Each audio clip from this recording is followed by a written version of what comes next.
Idara sat on her bed, eyes red and swollen from crying. She stared at her phone, hoping it would somehow change what David had just texted. I can't do this anymore. You are too needy. Always talking about marriage.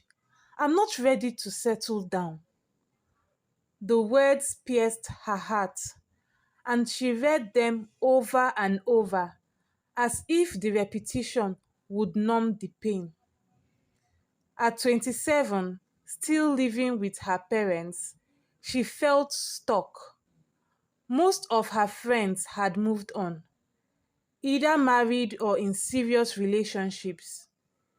Even the casual blokes and the men as come enthusiasts who once swore off commitment had settled down.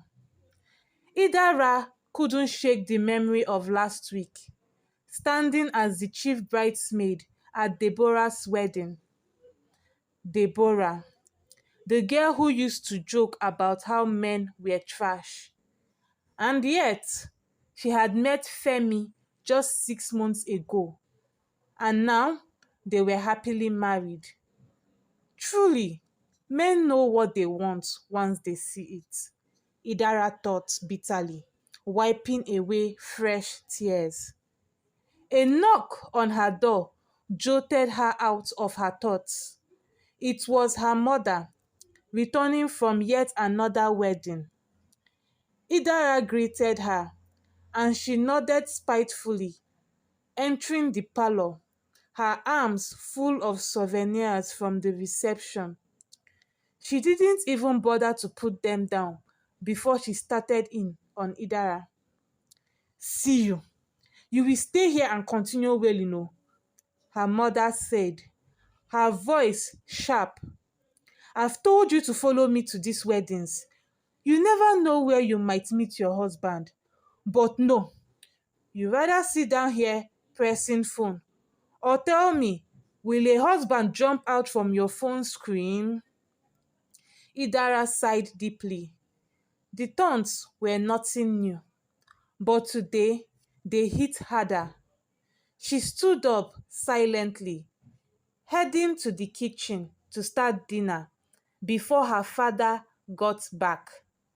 As she sliced the vegetables, her mind wandered back to David, to her friends, to the life she desperately wanted but couldn't seem to grasp.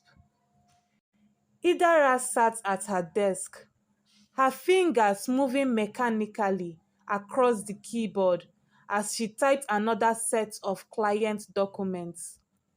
4 years as a secretary at the law firm had worn her out. Every day, she woke up before dawn, rushing to beat the traffic since the office was on the other side of town. It didn't help that she had to be at work before 7 a.m. to unlock the doors for the cleaners. And when the lawyers had last-minute briefs or clients dropped by after hours, she was the one who stayed late to help them meet deadlines. Her weekdays were swallowed by the routine: out of the house by 5 a.m., back home by 7 p.m. There was hardly time to catch her breath, let alone socialize. She stared at the clock on her computer screen, counting down the minutes until she could leave. Her phone buzzed beside her, and she glanced at it. It was Deborah calling. Madam Newlywed, how is married life treating you? Idara teased, picking up the call. I hope you are not neglecting Femi to call me, oh. Deborah laughed. Please, Femi can survive a few minutes without me. Anyway, I have some good news. Femi just told me the banks are recruiting. I'll send you the link to apply. Graduate entry-level positions pay over 400,000 naira. And Femi knows a few people who can put in a word for you. Idara's heart skipped a beat, but the doubt came creeping in just as fast. Those exams are super tough, Deborah. I don't think I'll make it. Uh-uh. What are you saying? Deborah's voice was full of confidence. Is it not human beings passing those exams? Just study some GMAT past questions. You'll be fine. Idara sighed, feeling the weight of it all. Could she really handle the pressure of preparing for the exams on top of everything else? But still, 400,000 naira was almost five times what she earned now. All right, send me the link, she said, her voice hesitant. That's the spirit, Deborah chirped. You've got this. I'll send it now. Talk later. As the call ended, Idara placed her phone back on the desk and let out a long breath. It felt like a lifeline had been tossed her way. But the idea of changing jobs, preparing for exams, and stepping into a new world felt overwhelming. One day, Idara woke up with painful cramps, her body feeling sluggish and heavy. The thought of going to work felt unbearable, but she knew she had no choice. She was already running late, and by the time she arrived at the office, an hour after her usual time, the damage was done. The cleaners and lawyers had been left waiting outside, all of them fuming. As she sat at her desk, whispering a prayer to start her day, she heard the heavy footsteps of Barrister Felicia storming into the office. Without so much as a greeting, Felicia slammed a thick book onto her desk. Sorry, but pray fast and type that thing for me. I'm going to court this morning. Idara froze mid-prayer, anger bubbling in her chest. She swallowed her frustration and turned to the computer, just as the telecom on her desk rang. Her boss needed her in his office. When she walked in, he handed her a file, his expression as indifferent as ever. I need this typed in the next 15 minutes. A client will be here soon. And make me a cup of tea while you are at it. Idara sighed, feeling the cramps intensify as her stomach knotted with both pain and stress. She muttered a quick "yes, sir," but rushed to the bathroom first, needing to tend to herself before anything else.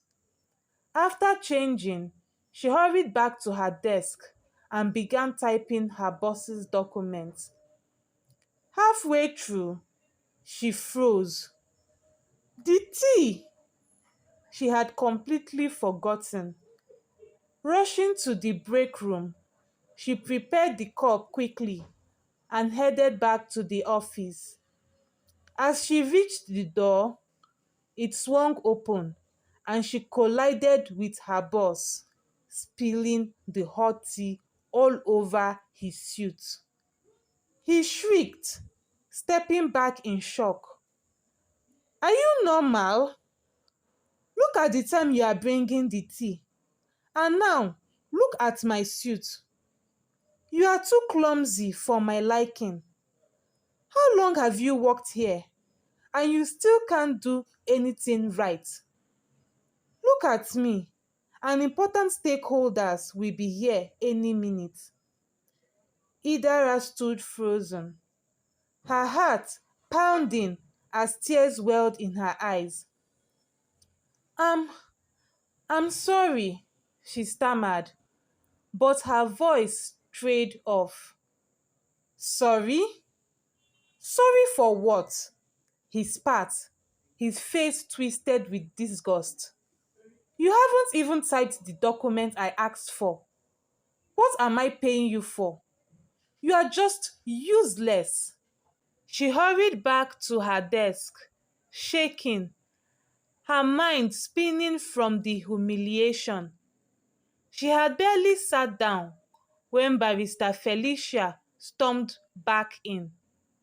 "I know you didn't type it," she hissed, grabbing the file from Idara's desk before rushing out the door to catch a cab to court. That was it. Idara broke down, sobbing quietly into her hands. She felt trapped, overwhelmed by the job that was slowly breaking her spirit. But as the tears flowed, a spark of resolve ignited within her. "I'm definitely going to apply for the banking role," she whispered to herself, wiping her face with shaky hands. "And I will pass very well. I'm leaving this nonsense office." For the first time in months, there was a sense of clarity. She had had enough. It was time for something better. After applying for the banking job, she had gotten a hard copy of the GMAT past questions, hoping to start her preparation. But her mind had been wandering until she found an online group on a messaging platform created for aspiring candidates to share insights and help each other through the process. She smiled as she joined the group. Finally, a place that could keep her focused and motivated. The moment she was approved by the group admin, Idara eagerly posted several questions about the exam and preparation tips. It felt like a burst of energy, like this was the step she needed to turn things around. However, 3 hours later, when she checked her phone, her heart sank. No one had replied. She scrolled through the group and saw that others who had asked questions had their replies, but her messages had been left unread. The sharp sting of rejection hit her, and she sighed deeply. Her finger hovered over the app, ready to delete it in frustration. Just then, her phone buzzed. A notification popped up. Someone had finally replied to her question. The username was Eddie. She assumed it was a guy. Idara quickly highlighted his message and typed, "Thank you," relieved to finally get some help. A simple smile emoji appeared from him in response. From that day, every time Idara asked a question in the group or made a comment, Eddie was always the first to reply or react with a laugh emoji. It became a pattern, one she couldn't help but notice. They hadn't spoken outside the group, and though she was curious about him, he never initiated a private chat. Idara thought about it often, wondering if he was just being polite or if he felt the same spark she did. There were moments when she would open his private message box, fingers poised to type a casual "hi," but she always hesitated. Something inside her told her it wasn't right for her to make the first move. She had always believed men should do the chasing. So she left it alone, even as she secretly hoped he would message her. This strange back and forth continued for a month until one night, Idara woke up at 2 a.m., needing to pee. After using the bathroom, she returned to bed and instinctively reached for her phone. The screen glowed in the dark, illuminating her face as she scrolled through messages. She paused on Eddie's profile. Screw it, she thought to herself, heart racing as she typed out a simple hi and hit send. She expected to fall back asleep and wake up to a response later in the day. But to her surprise, Eddie replied almost immediately. Hi, he wrote. Idara blinked in shock. Why are you awake? She typed back. I just got up to pee, he replied. Idara smiled, her surprise growing into amusement. Me too, she wrote, her fingers moving faster now. And just like that, they began talking every day. It started with small things, like what time they woke up or how the GMAT preparation was going for her. But soon, their conversations deepened, stretching beyond the usual exam talk, revealing bits and pieces of their lives. The more they talked, the more comfortable Idara felt. And for the first time in months, she found herself looking forward to each day, not because of the banking job or the exam, but because of the growing connection with Eddie.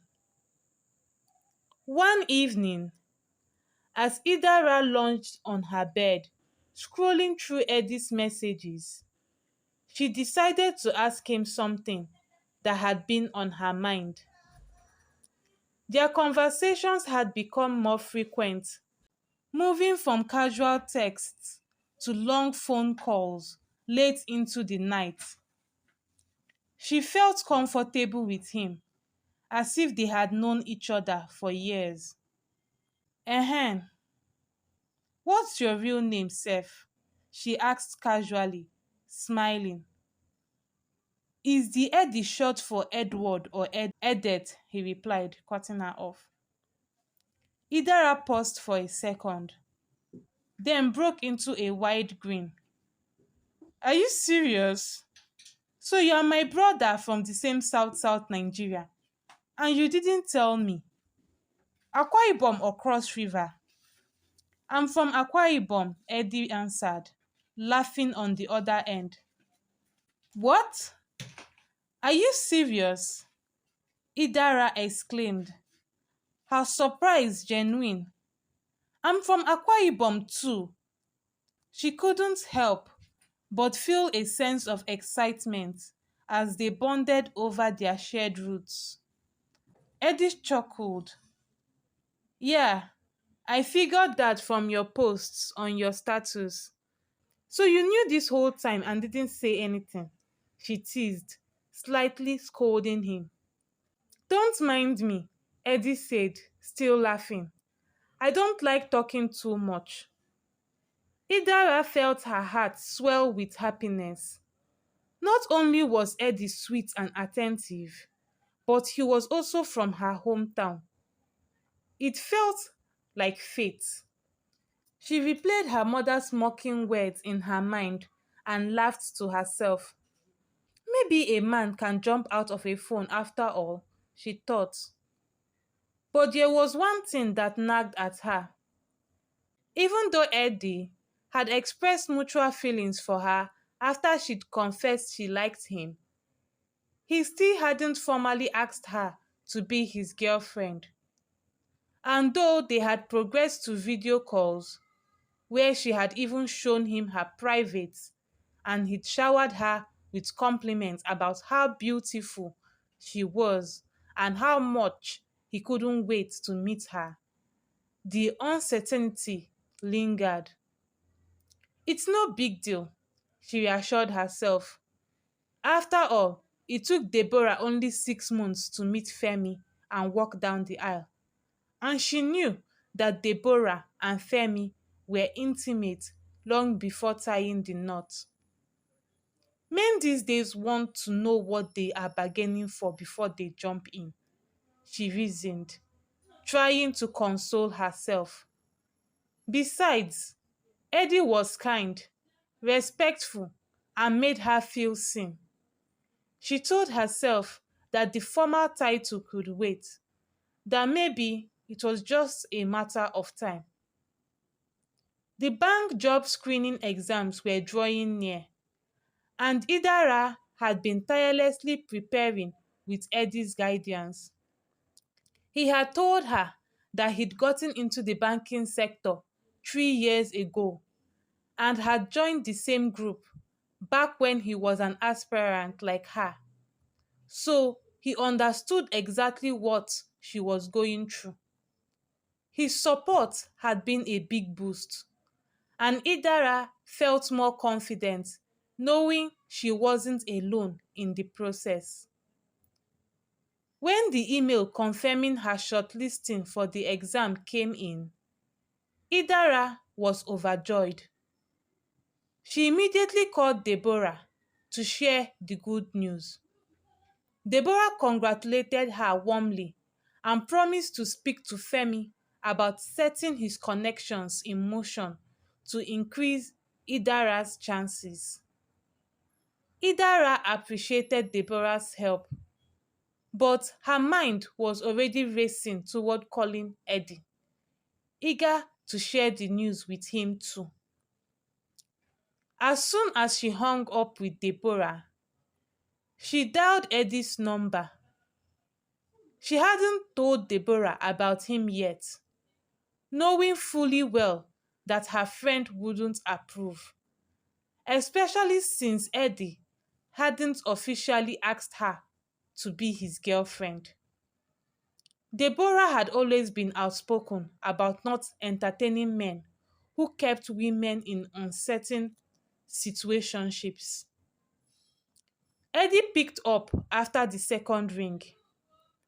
"Hey, guess what?" Idara said, her excitement bubbling over.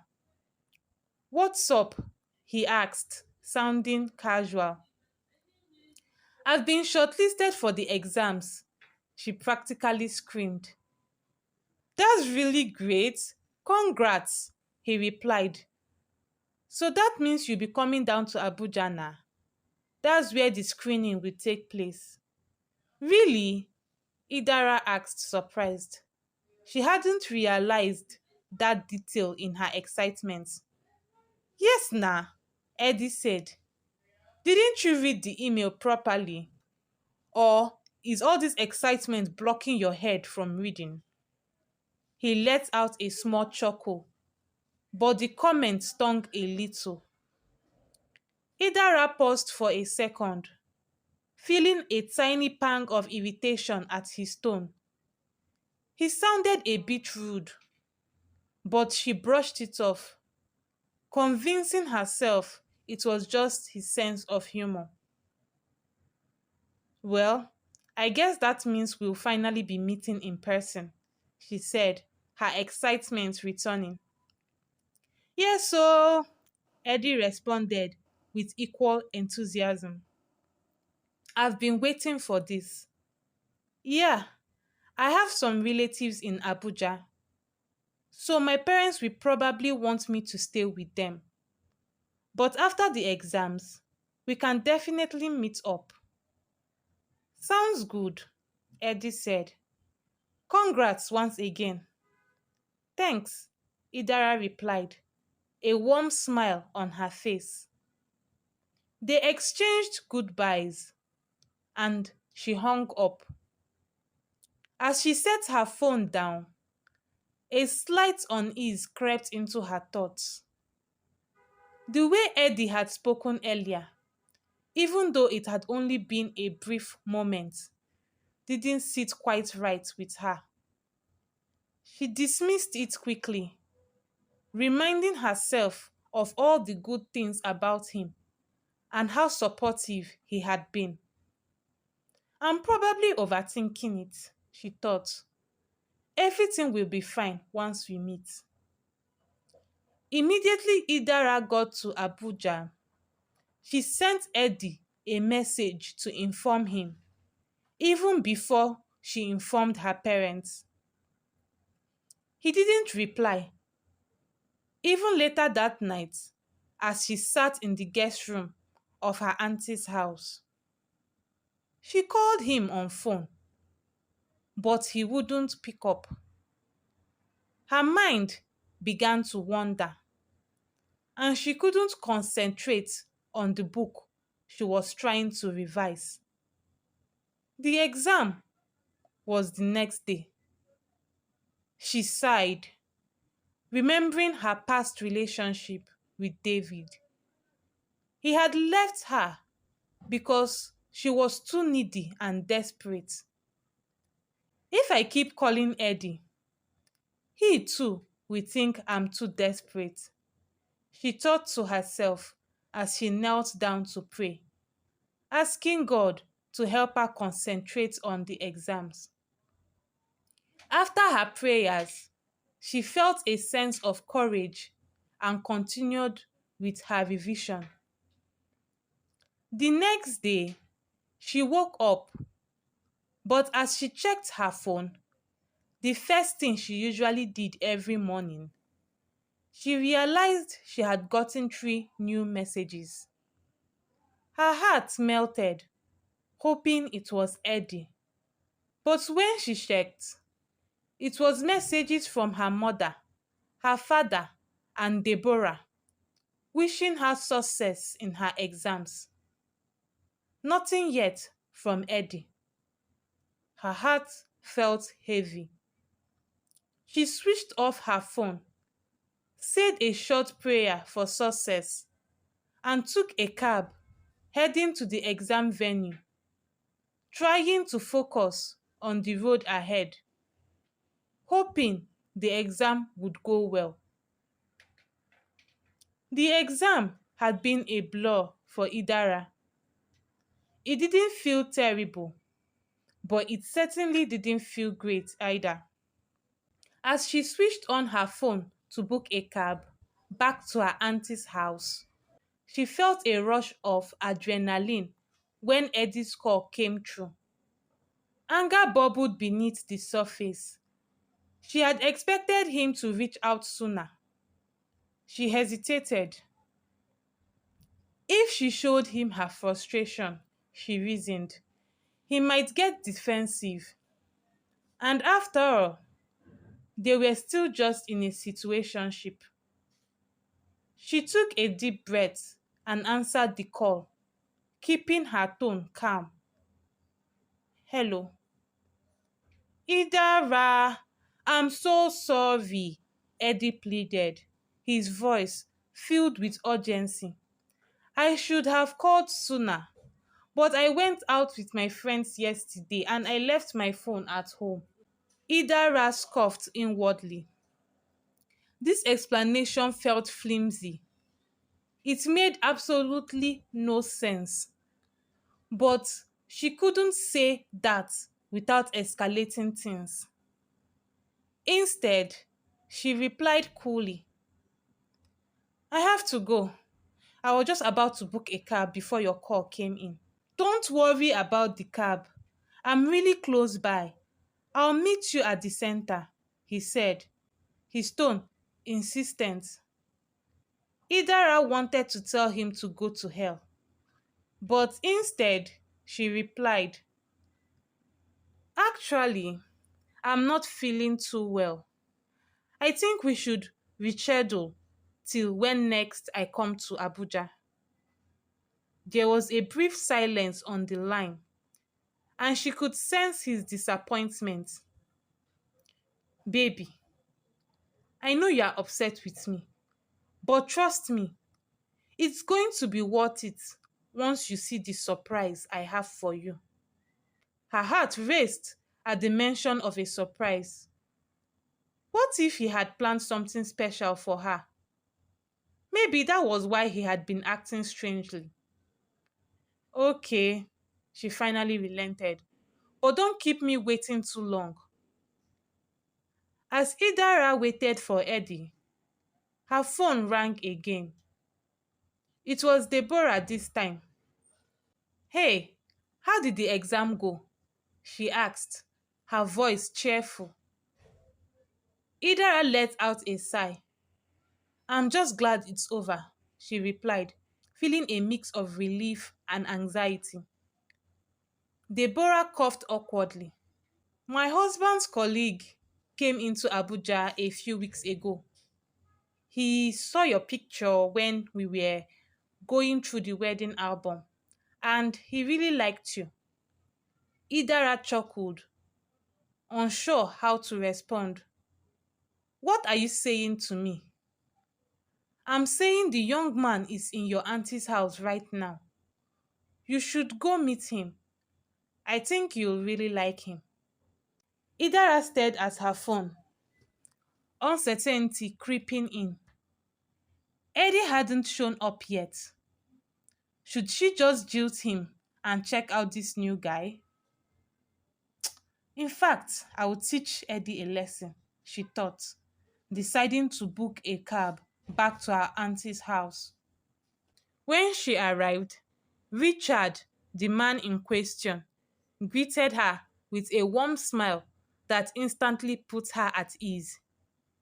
He was gentle and kind, and their conversations flowed effortlessly. After a month of getting to know each other, he surprised her by asking her to be his girlfriend. Idara felt a flutter of excitement. It felt right.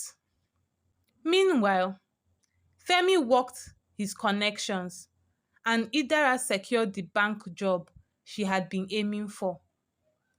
Life seemed to be falling into place.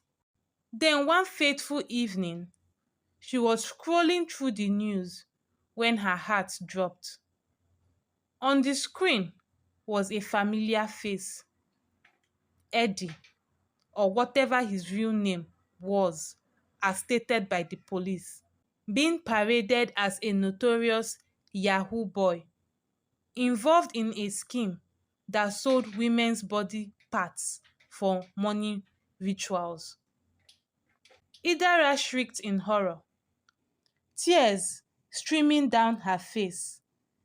She had narrowly escaped a dark fate, driven by her desperation to make a connection. This close call shook her to the core. As she processed the shocking news, she made a silent vow to take things slow with Richard, to let their relationship develop naturally, and to never let the fear of being alone push her into danger again. With a renewed sense of purpose, she focused on her new job and nurturing her budding relationship, grateful for the lessons learned and the life she had nearly lost.